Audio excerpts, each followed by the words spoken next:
Growing a business is kind of tricky right now. Supply chains are squeezed, tariffs and trade policies are dynamic, and cash flow, it's tighter than ever.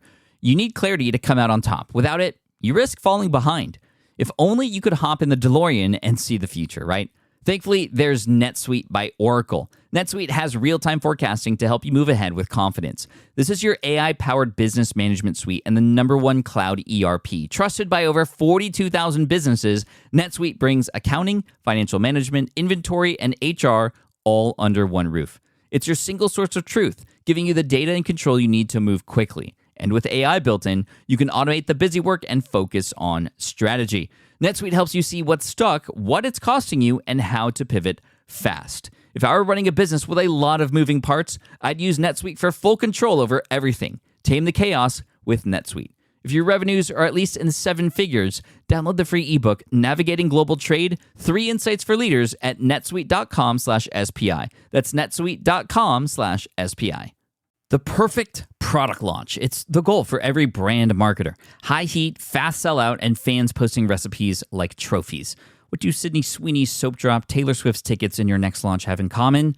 Well, they're not bought, they're bragged about. Fanfare turns your drop into a moment. Fanfare cues real fans, blocks bots, and builds launch experiences worth screenshotting. Want hype without the heartbreak? Get Fanfare's 5-step hype drop playbook with our proven success formula and make your next launch unforgettable at fanfare.io/playbook. Again, fanfare.io/playbook. Books tend to be overstuffed. And that's the hardest part, is trying to go from what you know to what your message is. Because I often say books aren't words. And I know that can be confusing. Books are messages that are contained by words. Because people are reading a book not to gain information, because most of us are drowning in information. We're looking for encouragement, inspiration, confidence, and then some actionable things to do. But if we're not certain that this book's for us, we will stop reading. Without today's guest, a lot of my work would not exist. His name is Azul Terronez. He was actually on the podcast 234 episodes ago, in episode 379. That was a long time ago. And we were talking about book writing and how a book increases your authority and how to get started with that. But I wanted to bring Azul back on, not just for an update on book writing, because it's still something that we should be doing. We do talk about that, like the opportunity that is in front of us right now with regards to writing books and how it increases our authority, especially as leaders, and what that can do for our businesses and our brands. But more than that, I wanted to get an inside look at Azul's business. He and his partner Steve have created an amazing empire that is here to help service leaders and leaders who write books. Authors Who Lead is the name of the brand, as well as the podcast. They're also starting a publishing house and some other incredible things with relation to fiction, in addition to their nonfiction help. Azul, in particular, was my coach through my book writing process with Will It Fly back in 2014, 2015. And he's just got a different way of doing it. And I talk about some of the things that I disliked about the way he coached me, but the things that were absolutely necessary for me to go through and understand, which is exactly what it helps other people through. I mean, there's many, many people who have actually been on the show before that are currently or who have gotten coaching from Azul and are actually, have published books or have books coming out soon. I don't know if I'm allowed to mention those things right now, but anyway, Azul is top-notch. We talk about a lot of things today, and we have some special things for you, too, if you make it all the way to the end. So make sure you stick around. This is episode 613 of the Smart Passive Income Podcast. My name is Pat Flynn, here to help you make more money, save more time, and help more people, too.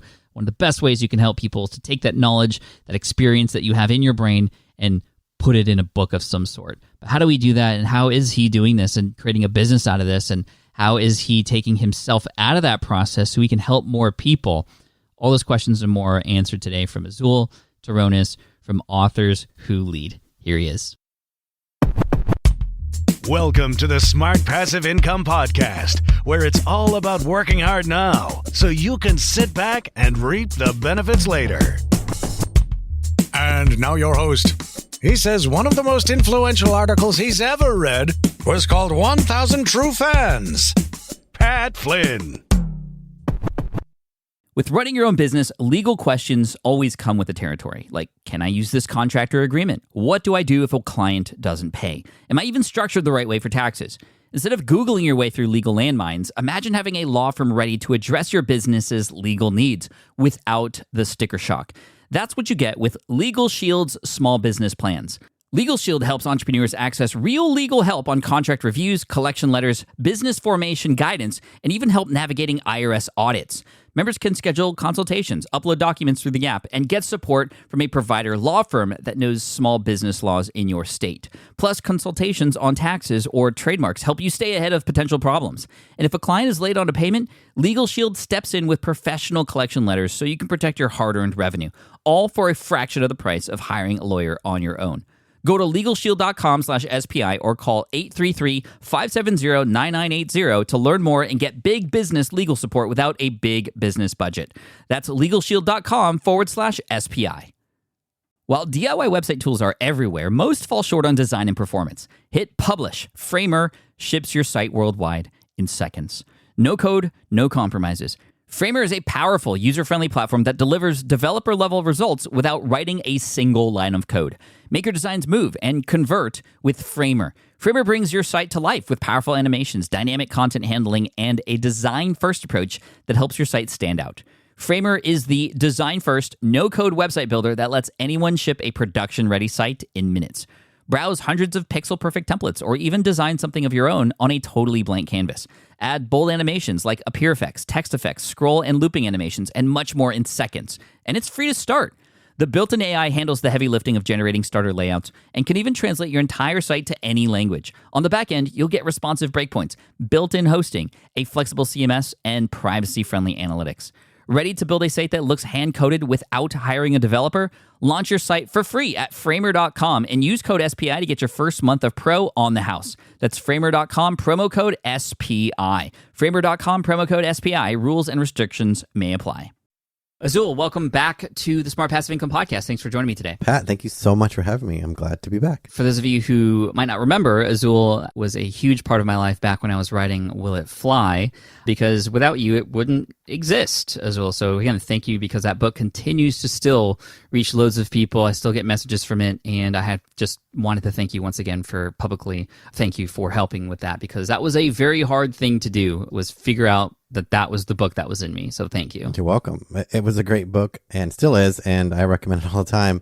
And it's amazing how that book journey sort of evolved with you as a person, as an entrepreneur as well. It really did. You know, I think that's what I find special about the way that you help authors is you almost coach as you're helping people write their books, right? Because I think a lot of people come to you with a book in mind and they already have an idea of what they want it to be about or who it's for. I came to you with an idea and through some exercises, through a lot of coaching, and I almost hated it at first, just to be honest, because you just kept asking questions. And I'm like, Azul, just tell me what to do. And you kept asking questions like any good coach would. And through that process, I was able to discover, well, oh, here's the true book that I should write and what it eventually became. What do you think unlocks for people when they work with you when it comes to their original idea, but then what it actually ends up becoming? Well, I think what happens is a book in your head, when it sits in your mind, is connected to lots of things. So it's hard to vision the book out of your head onto the page, and to try to write your way through that can be really difficult, meaning books don't know that they're supposed to be birthed by themselves. So all these ideas gets attached to them. Case in point, you wanted to write a book about the encyclopedia for everything online. That's a lot of information. Most authors I meet, they have a lot to share. Their expertise is large and vast. Their experiences are quite a few. And so books tend to be overstuffed. And that's the hardest part, is trying to go from what you know to what your message is. Because I often say books aren't words. And I know that can be confusing. Books are messages that are contained by words. Because people are reading a book not to gain information, because most of us are drowning in information. We're looking for a book to give us encouragement or inspiration or confidence, and then some actionable things to do. But if we're not certain that this book's for us, we will stop reading or we will turn it off. So my work is to help people vision a book first. Like, tell me about this book before you write it. Why is this important to you? What is underneath here, and who will you serve? Why will it help you as the author? Most people want to be selfless, which I understand. It's really about the audience. That's true, but the residual shift that will happen with an author is when they realize the transformation they're trying to make. And for you, the transformation I observed was you were an affiliate marketer for the most part during that time. And you were trying to grow, like selling your own courses, returning to that sort of model. That was the leap you were making as the author. The book had a sort of a lens, but that's the transformation that I help authors see, is like, this isn't just about writing information from your head. This is about growing the message you have inside of you. And you had mentioned something just now about the purpose of the book in one's life, in one's business. And I know that you hone in on that quite a bit with authors who lead, with you and Steve both sort of at the helm there.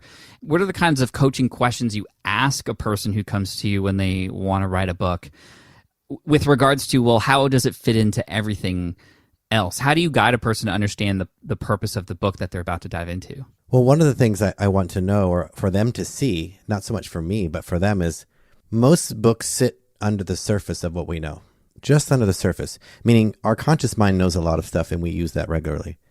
What I'm looking for is what's just under that, under the subconscious. What is operating you? What is keeping you moving forward? What's your source of inspiration or your motivation?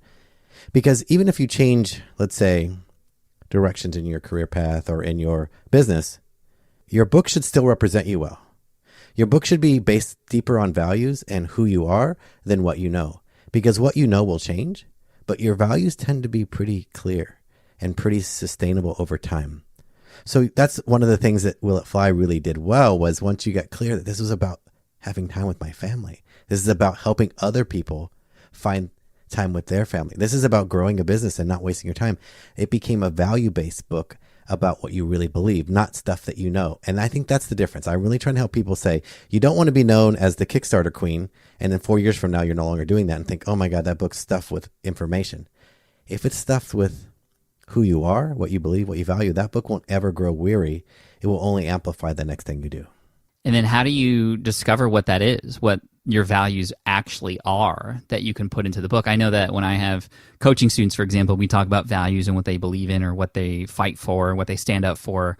Sometimes it's very challenging for them to put it into words, let alone put it in a book or signify that within a book. How do you help a person figure out exactly what it is that they're doing this for? Well, sometimes I do this exercise that Steve designed, which is I ask them to do a lifeline. And if you think of a lifeline like maybe a timeline you did in middle school, where you're like, the Civil War started here and went to here. It's that little straight line with the little notches. You remember those? And every hash mark represents some major event. Well, we have authors do a lifeline to show us, so tell us about your early life, like where you started, like where you remember you becoming you. And then I want you to come to the present moment now.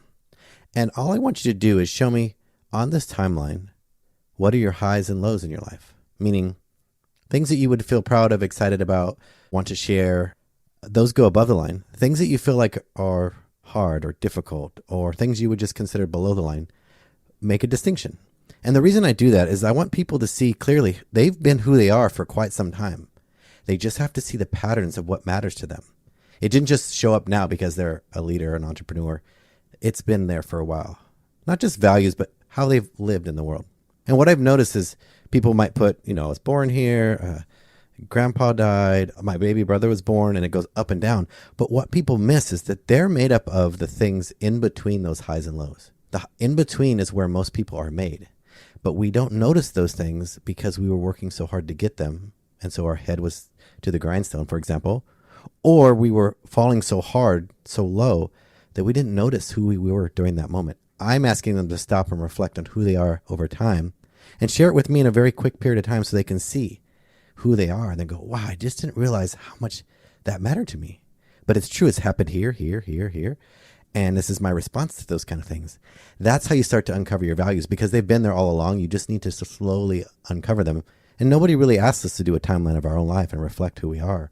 So that's one of the first things we do is help them see that clearly. And you did that for me as well, I remember. And then I have taken that and I put a lot of those principles into Will It Fly, in fact, because when you're building a business, you want to really know who you are and what makes you unique and what are your unique advantages, etc. So for those of you who did or have read Will It Fly, you might remember the history test and the Shark Tank test and some other things that are in there, where in the very beginning of the book, before you even form your business idea or even understand what it is that you're going to be creating, it's who are you?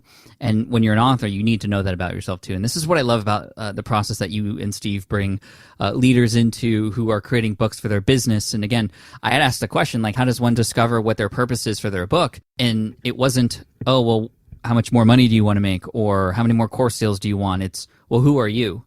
And what can you bring to this? Because when you fully put yourself into a book like this and you understand who you're writing for as well, well, then all those other things will come. More money will come, more opportunities on stage, more sales of your courses or coaching programs, what have you. So Authors Who Lead is where you want to go if you want to write a book. Now, I know a lot of what's going on in your business, obviously, because you and Steve are both students of mine and we connect every single week. And it's just been amazing to see and continue to see your growth because you were in the SPI Accelerator and this was back before you had a team and now you have a team and all this stuff. I want to talk about the transition from Coach Azul, which was the brand before, to now Authors Who Lead. What brought on that name change? And deeper than that, like, what was the change of who it is that you were serving? And tell me about that transition, and was that easy or was that difficult? Thank you for asking that. It was really brought up when we were feeling a lot of resistance when we were in the SPI Accelerator, when I realized it was really hard for a brand that was branded personally under Coach Azul to invite anybody else into it, because people, even if I tried, didn't want anything but Azul, because I built the brand around that.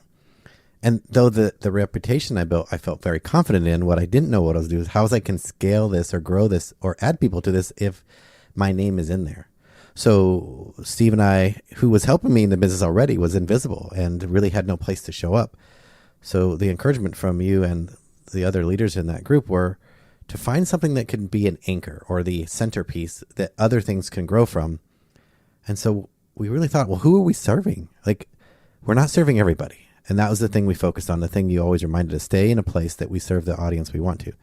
We knew we served leaders and people who wanted to lead, whether they were entrepreneurs or someone just starting, but they knew in their mind they wanted to make an impact with their message. So that's where Authors Who Lead, where it came from. And it allowed us to expand more around the concept around why authors can be leaders and what to do even after. Because sometimes you write a book and that sort of excitement can fade. You have to stay with it. You have to stay the messenger. That is really the pivot. And what it's allowed us to do is add people to the team. So I no longer just coach the groups by myself. I have coaches that help me, that know our system, that I've helped coach them, and that they've written, some of them have written 19 books. One of our coaches, Heather, she's prolific. And so I'm constantly catching up to her, but she's, one of the members of the team. And I would never be able to add her to that if I left it into that sort of, personal brand. Was that a tough transition? Because I know whenever a brand change happens like that, there's a ton of moving pieces and a ton of parts that have to be updated and all that kind of stuff. How much work was that, in fact? I had spent so much time and effort on the website and photography and all that. It was hard to let go of that because it's like, I committed so much to the Coach Azul one. Coach Azul. It's just, how you get your website finally working. Because for the first several years that I started coaching you and a lot of other people, I didn't have a website. I was like, just text me. I didn't have anything. The good news is the reputation was part of it. But once I built that, I didn't want it to go through it again. So the hard part was putting up a really messy, rough draft website and not worrying about that it doesn't look as beautiful as that site. Not knowing exactly who I was yet with Steve together, because we were building things together all along. But what's our message together? So having to write new copy. But what it did for us was allow us to start to speak to our ideal audience and no longer just speak to everybody about writing books. And that helps, but it was difficult because now I had to really rethink, well, who are we? Who is Authors Who Lead without Azul? Because it needs to have its own identity, and it's too wrapped up in me. And that really was difficult because people had to ask me lots of questions. Well, what do you do? How do you do it? And I was like, shoot, I don't know. I don't watch myself. I have to really think about this. And that took a while. So that was... I just do it. I just do it. It was a little painful. But as we got through it, creating the brand manual for the new couple of brands that fall under Authors Who Lead, it really began to fall in place. And I felt a lot of relief, actually, because now it wasn't just me leading this thing and other people could answer questions and really help the business start to scale. That was the thing, is it was just the coaches sort of freelancing thing, and I couldn't scale the thing because it was just me in it. Who was your first coach that taught your process other than you? The first coach that I had work for me, actually, it was Steve, was the first one. Yeah. Oh, Steve. Okay. I mean, Steve's your partner and you guys are very close, so you kind of knew each other already anyway. So other than Steve, like, I'm curious because I'm putting myself in the shoes of a listener who's like, wow, that sounds amazing. I can have somebody else come in and coach on my behalf. But that also sounds scary. How will they know my process? Do you give them a manual or like work with them over their shoulder for a certain period of time? Like, what's the process of hiring a coach to teach your thing? Tell me about that. I remember you telling me a lot of the people that can come to your team can come from your audience, could be fans of yours. And they tend to pay attention to everything. They tend to consume all your content. And Heather, our first coach, she had written, I think, 14 books by the time I met her. And they were all young adult sci-fi books with a female protagonist. Very interesting. But she was trying to write a nonfiction book and she was just stuck. She's like, normally I could just write these in 30 days. What's going on? I don't understand. I started to coach her through a process. And that's when she started to see, this isn't what I was taught about writing. I'm like, I know, I'm trying to unlearn you so that we can unclog the block that you're having. And you're trying to solve this problem of structure. And I want to solve it differently. I think structure can get in the way of creativity. So structure, in this case, was causing a problem. So basically, I coached her through her first and second nonfiction book. And she was just hanging on every word, listened to every podcast, would show up to anything I offer for free, and joined one of our membership programs. And the more I watched her and listened to her in the mastermind that we ran, her questions were so amazing. I think she gets the true essence of what I think coaching is. It was her demeanor, not her skill, because she had never been a coach before and she didn't know. I just asked her, would you be willing to? And so what we did is I said, I'm going to coach the first cohort with you. You watch, you observe, you be a part of it. Because at first I didn't know I could coach a group because I was only coaching one-on-one. So I was terrified I couldn't coach more than one person at a time. So first, that was my first hurdle. Can I do this in a multiple person group? The second hurdle was, can I get somebody else to do it? And so what we did was I created content that people could observe and watch. So I remained the teacher because I didn't want her to have to try to teach the system. I felt like that was a big burden. So I created the content and then she coached the group through the activities every week. She said, okay, you guys watched the video, you did the thing, let's share about what happened, let's talk about it.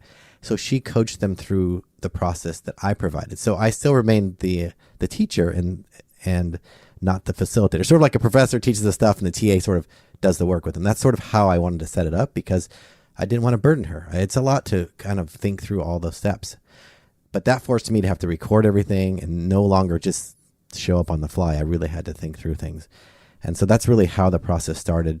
Once I did it once with her, I'd only show up once in a while. And then I showed up only when she invited me. And now she schedules me like, you're going to come on this week, not this week. You're going to come do this, but not that. So I just follow her. I say, you tell me I'm here for you.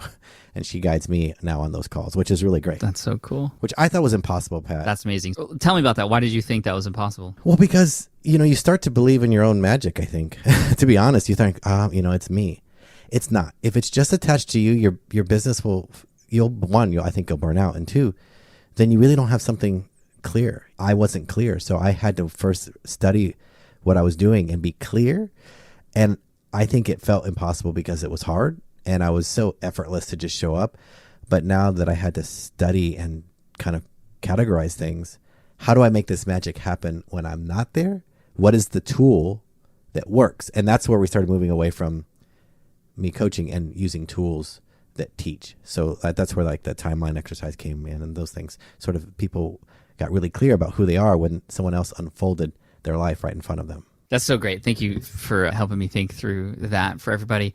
So now that you have coaches sort of in your place teaching your stuff, what has that enabled you to do, that extra time? What have you done with that time? I know there's a lot of different projects in the works now, including a publishing house, which I invite you to talk about as well. But that amongst what other things have now come about? Well, one, it allowed me to focus on what I would say were more premium clients. Not to say some are better than others, but they have a need that's really niche. Like they have a big publishing contract and they feel the pressure to deliver, or they're a content creator in another place like YouTube or someplace. Because just because you're a content creator in one place doesn't mean you can write a book or you feel confident about writing a book. So I get to serve those people more because my schedule is more open.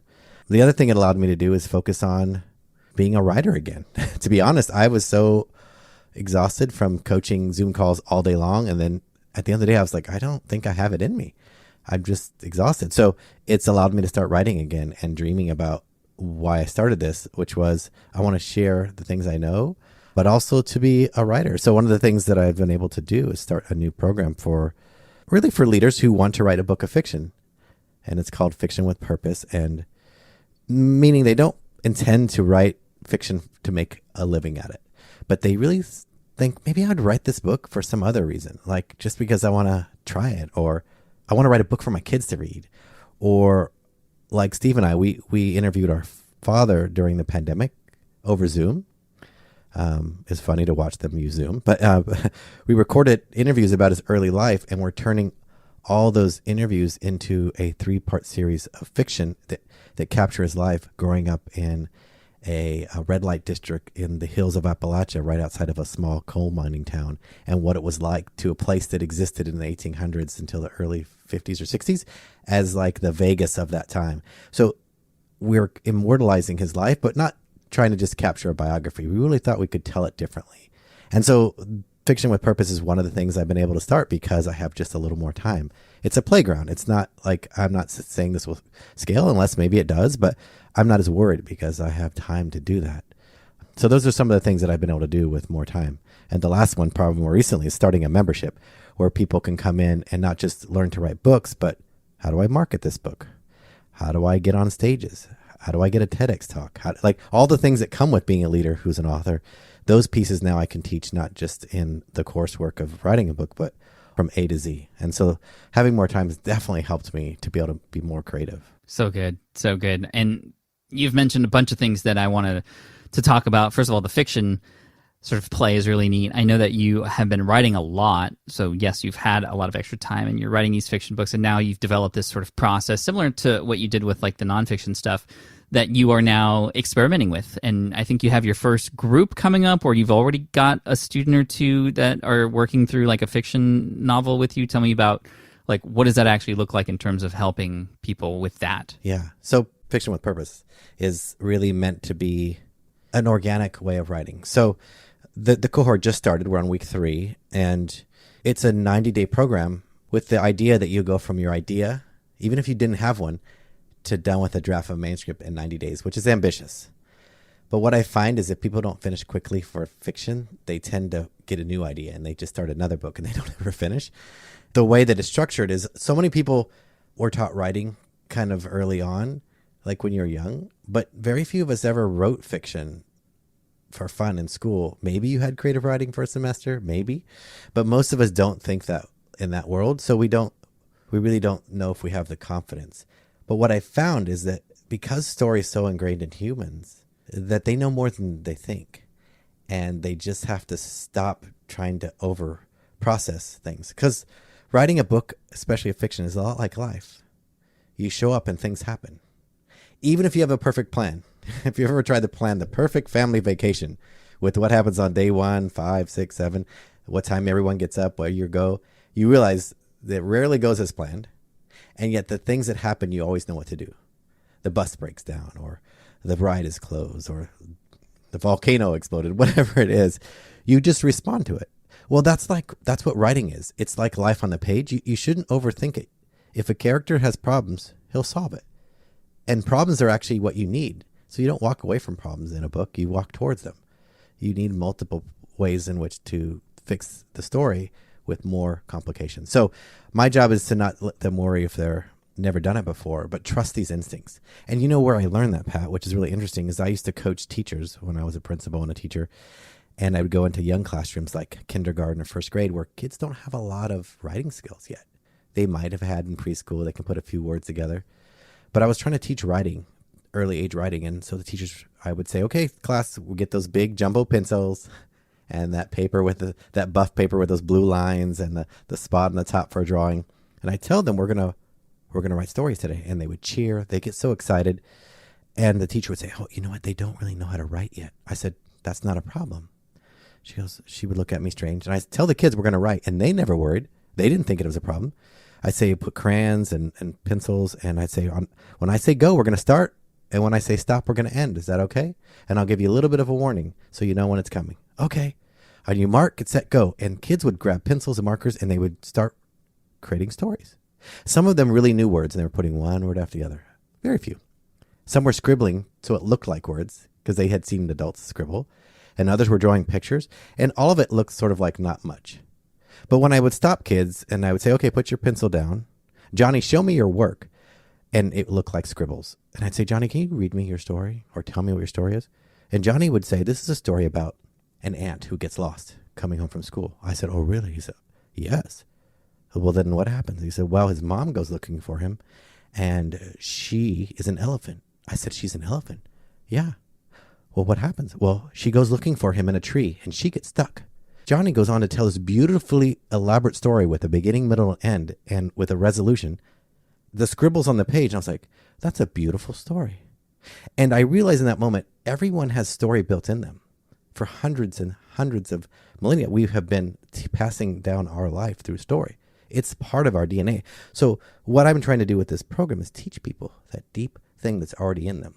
Just like those kids, they have story built in them, and I just have to nurture it out of them, get out of their own way. So that's a lot of the differences in how I teach fiction versus follow the structure. Dude, that's so good. It's making me think of how important story is for things like podcasting and YouTube and other content. I mean, not necessarily just fiction, but nonfiction and the art of storytelling and the 3-act structure and those sorts of things. But you're right. I think when we try to fit things into structure so much, we lose a lot of that creativity. And I love that you're offering that space to be creative and to flow and to get into flow state. Speaking of space, I know that for a lot of your authors, you are focusing on future in-person events and things like that, retreats. Why do you think it's important for, when writing especially, to get out of where you normally are, right? Because I think for me, I'm comfortable writing here at home. But when I had to write Will It Fly, I had to get out of my comfort space for some reason, and it just seems counterintuitive. What's the purpose of an escape, if you will, to be able to fully write? I think it's just changing the routine of what feels like work. A lot of people associate the computer with so many things. Sometimes it's deadlines or it's schedules or pressure. Sometimes just being at your desk where those things occur is enough of a trigger that you're not noticing that's causing you to stare at the blank page. Sometimes it's the environment. Sometimes that space could be critically important for you to show up to. Like you said, sometimes the Will Fly, you had to leave. Other writing, being at your office actually feels great because you can leave and close the door and it's over. I think it just depends on, is there resistance there? Are you finding, like, I keep getting stuck when I sit at my screen? And even if you're really good at being creative in some other endeavor and that desk, you might need to shake it up, to reprogram your brain to say, this is writing. For me, I tell people it took me 24 years and 30 days to write my first book. The 24 years was the struggle to think about it, to doubt, to start, to stop, to throw it away. And then eventually when I figured out the plan, it took me 30 days to write that book, Art of Apprenticeship, that I took to you and that One Day Business Breakthrough. But I had to write it by hand because every time I sat at the computer, I froze, no matter what. So I wrote it by longhand, and then I went and typed it. I write and type, but that was the only way I could keep from the resistance for me. So I think it depends on each person. And I made it an event. So I would sneak into hotels that had really nice pools or really nice places, and I would pretend like I would be a guest writing. I created intrigue, and it made the event was more interesting. So writing was more fun. Oh, wow. So I did different things that helped break the cycle that was keeping me stuck. Can you do that? Can you just go to a hotel and hang out by the pool? I mean, I guess. If you order a drink, they think you belong. That's what I've learned. Huh. Life hack. Nice. As we finish up here, this has been great. Just to catch up with you, Azul, and see how the brand is going and all the great things that you and Steve are doing now to help authors. And, I know that when people come to you to write, they're not all the same. They are in different stages of business, different stages of life. How do you, on your website or in your brand, help determine who shows up and how to best serve them? Do you have any tips for those of us who also have sort of sub niches within our space? What are you using specifically? Well, first of all, one of the things I did, Charlie Hohen was one of my early coaches as well, and a great friend. He made me make a list of all the the people that I really want to work with, what are they like? What are their demeanor, their personality, their behaviors, their influences? Like, who are they? And then who are the people you don't want to work with? And I at first was like being scrappy. I was like, I want to work with anyone who will pay me. But what I realized is that started to make me unhappy, because even though they were giving me money, I started to get stuck with like, I don't know how to help them. And what I realized is it wasn't even, I don't know how, it's just, I don't think they wanted to learn from me because they were resisting what I was offering. And so I made a list of the qualities of people who I don't want to work with. Even if they were really closely aligned with the person who I wanted to, they were very similar. So it took me a little bit of time. And a lot of that helped me refine, how do I attract the right people? So I tend to be someone that attracts people who are high performers, who have a big message and a big, in their mind, responsibility to an audience, but they also feel like they don't know what they're doing. And that's a really vulnerable place to be in. It's not information. They're usually out looking for confidence. And, you know, that's a lot of what I provide, and I'm really good at that. So that's where I try to attract the people. I don't try to focus on people who think they got it all figured out, because I know I won't help them. They will resist my silly exercises I give them when I'm trying to disrupt their brain. Even when they do come work with me and they do it their way, eventually they'll say, okay, you're right. Tell me what to do, because I couldn't do it. I thought I could do it. I'm like, yeah, that's fine. So I think that's how I've kind of honed in on who I help. High performing people with a bigger message than they're thinking, growing their brand or their business, and they want to make sure it's good and it's right. And that's really what I help them get confidence in when they're working on their books. How about even within that space, you know, you have, and I know you have a quiz, for example, on your website, and that's been providing some really useful information for you. Tell me a little bit about how that quiz works. We've talked about quizzes a lot here on the show. However, we haven't really uncovered a case study on how a person's using them. I'd love for you to just explore and share with me, you know, in more detail how that quiz works. A person sees it, and then what's the process? What are the branches, if you will? Yeah. Well, what I've realized is people quickly, and it was me too, leap really quickly to their publishing path before they even start writing their book. They start thinking about, do I self-publish? Do I find an agent, traditional published, or somewhere in between? They start thinking about marketing. They get their head to the end in mind, that's normal, especially for entrepreneurs. So what we try to do is help, based on that sort of idea, for them to find out what's their book's publishing path. Usually helps them to kind of realize that depending on where they're coming from, they might think differently about their publishing path. So the quiz helps them answer some very simple questions. Some of them have to do with writing, some of them don't.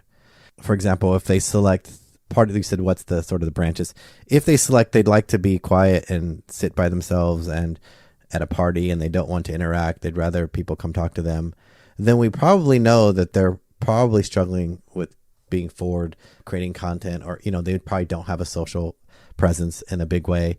And that might be true, but what we're trying to do is figure out, where do they best should focus on? Should they focus on the content, or are they really thinking about, hey, I need to get this book out of the park and I'm growing my brand? So we ask questions that help clarify what's the point of writing their book and what are they hoping it does for them, without being too direct, because we don't want them to be, you know, kind of trick the questions to get some answer. We want to really know. So it spits them out in three categories. Either they're a rising star, which means they maybe be new on their journey of leadership or entrepreneurship. A trailblazer who's already got an audience, a following. They have maybe some notoriety, but they're not quite at the level they're hoping to go to. And then there's movement makers, people who already have a big audience, people who already are making an impact. Those three things help them know what kind of publishing path they should consider. And that helps them get more confident. Like, oh, okay, so it's okay to do a self-published book when I'm first starting out.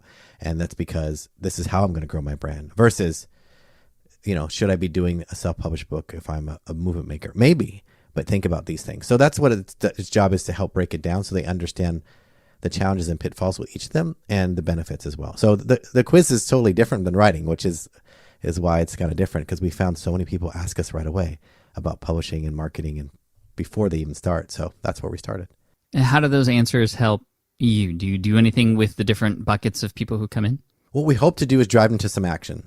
So at the end of the quiz, what we're hoping for them to do is, based on their quiz results, this is the path we think is best for you. And then we tell them, and then we say, we'd love to offer you to apply to our group coaching program. And we give them an opportunity to apply. So that's the goal, is application. It's not to sell them anything usually. The goal would be to get them into the group no matter which of the three they are, right? They're all kind of going to the same place. Potentially, if they select Movement Maker, sometimes they will. We might, rather than the application might let us know, hey, this is probably a call for you, Azul. They have a huge following. They have a publisher, or they have an agent, or this is their goal. That might be a good fit for a one-on-one client. If they're a Trailblazer, they actually might benefit with like-minded people being in a group, in a small group of 6 to 8, because it's like a mastermind for 6 months just about writing a book. So Trailblazers do really well there, as well as rising stars. Sometimes they do well by joining a group where they feel a little out of place. And sometimes they need to be with their own group, and maybe they need to try maybe the membership and just dabble for a while until they have enough money or confidence that this is really what they should be doing. So it just helps us sort them a little bit. And then we know exactly if they apply, how they scored. It doesn't exclude them from anything, but it helps us direct how do we help them best. So it's really a sorting tool and gives them the reasons why we're doing that. So they're not necessarily segments to sell different things to, but more just to understand more about, well, who they are and where they're coming from. And even if they all end up in the same spot, you can speak to them differently, right? They're in a different position. They require a different language or a different number of touch points, for example, before the ask can come in. And I think that's fascinating because I know a lot of people who are implementing quizzes, but they have like 5 different pathways, and each of those different pathways are 5 different courses, right? They could all be the same course if all courses can help them, but those pathways help determine how to get from where they are to that same course. And it's different for every sort of group. So I love that. Any final words of advice for those who are curious about book writing today? You know, we've talked about books quite a bit here on the show. You've come on, Jeff Goins has come on, and a few others to talk about writing books. Tell me about your thoughts on the 2022, 2023 sort of book landscape. Is it still something that is worth diving into? And if so, who would that be for and who would it not be for? Yeah. Oh, it's a perfect time to write a book. I mean, I think the creator economy is just booming. For all of those of us who've been in entrepreneurship for a while, it might feel like it's kind of old. It is only growing. People are searching for content creators in multiple ways to build shows, to build programs. So they're looking for you. They just need to know you exist. And if you don't have any audience, becoming an author gives you instant authority, like overnight. I've had people who were doctors, attorneys, lawyers come work with me, and their book launched them into the stratosphere above their peers, because everybody in their peers are all MDs. They're all doctors, they're all PhDs. So they don't stand out. A doctor with a book on a topic that's unique, that makes you stand out. So it's really great. And if you, like me, I didn't have anything experiential-wise in entrepreneur world. That's why I was following you. But the book allowed me to get a TED Talk. It got me an introduction to a organizer who met with me for 45 minutes and invited me. I never applied. They invited me based on the fact that I was an author. So I went from being nobody, knowing nothing, to having that TED Talk out there in the world, and allowed me to speak on a topic that I cared about, but that was leveraging authority. So whether you're a seasoned author, sometimes going from traditional to self-publishing can be really beneficial. And sometimes you could move from self-publishing to having a traditional deal. I think it just depends on your goals. And I think anyone who's considering wanting their message to make a movement, they should really think about it. And that's what we do at Mandala Tree Press, which is our press we started, is help people make a movement with their message. And that's the focus of our group, of our organization, is to help people get the message they want out of their hearts and into the world. I love it. Azul, thank you so much for being here today, and thank you to Steve, who's not with us today, but he is doing some busy stuff as well, and for what you're doing at Authors Who Lead. Give us the rundown on where people should go from here. I know we mentioned a lot of things, from the quiz to even your TED Talk. I mean, do you have a resource page perhaps with a lot of this stuff so that a person can go and conveniently see all those things? Yeah, if they go to authorswholead.com/SPI, we'll have a resource page there for them. It has the quiz. It has some of the episodes that might help them first to listen to, and they can learn a little bit more about like where they need to start. Because a lot of times you just need a little more information, and there's a lot out there, and we want to just condense it into a really simple next step for them. And we'd happy to direct them towards what might help them in their path, even if that means, hey, should I do a TED Talk first, or should I do a book first?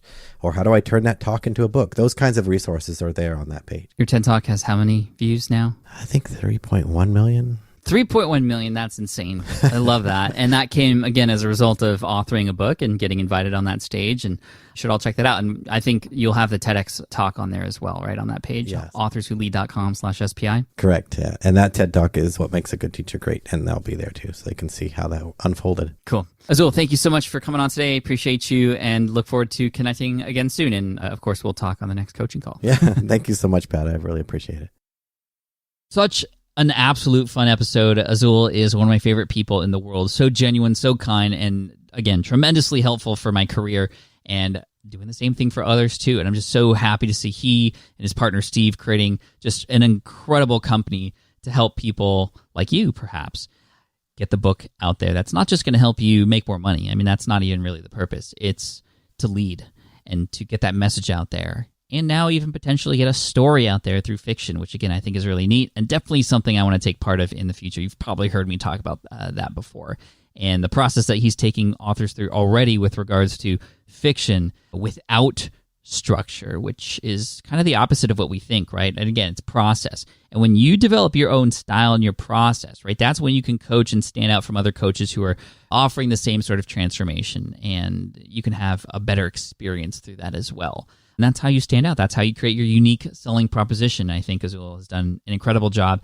And I'm just remembering the days when I first met Azul, when Chris Ducker and I at our one-day business breakthrough event. It was a one-day workshop where Azul was one of 25 students who paid to come and see me and Chris, put them in the hot seat, break down their business, and build it back up.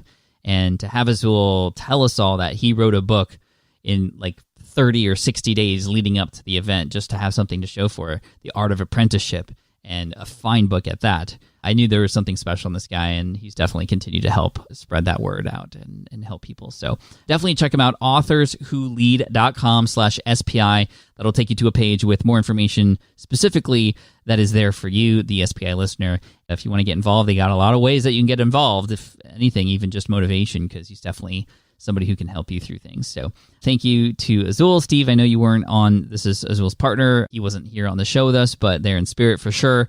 And you can check them both out at, again, Authors Who Lead. Check out the podcast and authorswholead.com/SPI. If you want to get the show notes and all the links that I mentioned just in one spot, smartpassiveincome.com/session613 will take you there. And speaking of taking you there, I'm here to continue to take you to the next level of your business. Make sure you hit subscribe so you don't miss out. We have a Friday follow-up episode coming, as well as more incredible interviews coming your way so that we can unpack a lot of the knowledge and experience that people have had their whole life and bring it to you in a 30 to 60-minute episode. I mean, it varies, right? So anyway, thank you so much. Hit that subscribe button, and I'll see you in the next one. Cheers. Thanks for listening to the Smart Passive Income Podcast at smartpassiveincome.com. I'm your host, Pat Flynn. Our senior producer is Sarah Jane Hess. Our series producer is David Grabowski. And our executive producer is Matt Gartland. Sound editing by Duncan Brown. The Smart Passive Income Podcast is a production of SPI Media. We'll catch you in the next session.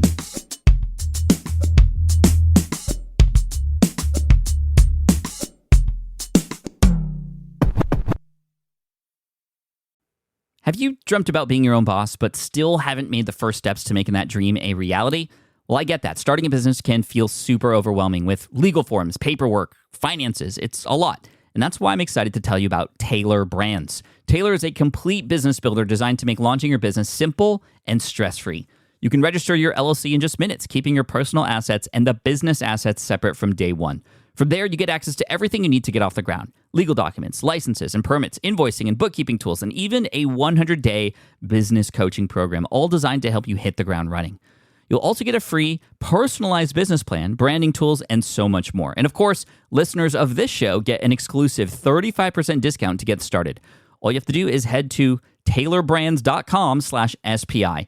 That's TAILORBRANDS.com/SPI. Stop dreaming, start building with Taylor Brands. Hey there, quick pause here because I have to tell you about a tool that completely transforms the podcasting workflow. Riverside. I get it. I used to juggle multiple platforms just to record one podcast episode. It was exhausting. Zoom for recording, Audacity for editing, and then a bunch of different apps just to create clips and social posts. I've tried other ones as well. They were okay, but they were clunky and super time consuming. That's where Riverside has massively helped. I can do it all in one place: recording, editing, repurposing, one platform, one streamlined flow. I just log in, record with my guests no matter where they are in the world, and just like that, studio quality audio and high resolution video all in one. And get this, even if your Wi-Fi glitches, Riverside records locally on your device so everything sounds and looks crystal clear. But here's my favorite feature: Riverside's AI editing tool. You can remove silences and filler words with just one click. Hours saved. With Magic Clips, Riverside also automatically finds the best moments and turns them into ready-to-post videos for YouTube Shorts, TikTok, Instagram, all without the extra editing. So if you're looking to level up your production quality and simplify your workflow, go to smartpassiveincome.com/Riverside and use code SMART to get 1 month free on the Pro plan. That's smartpassiveincome.com/Riverside, promo code SMART. It's built by creators for creators, and I think you're going to love it.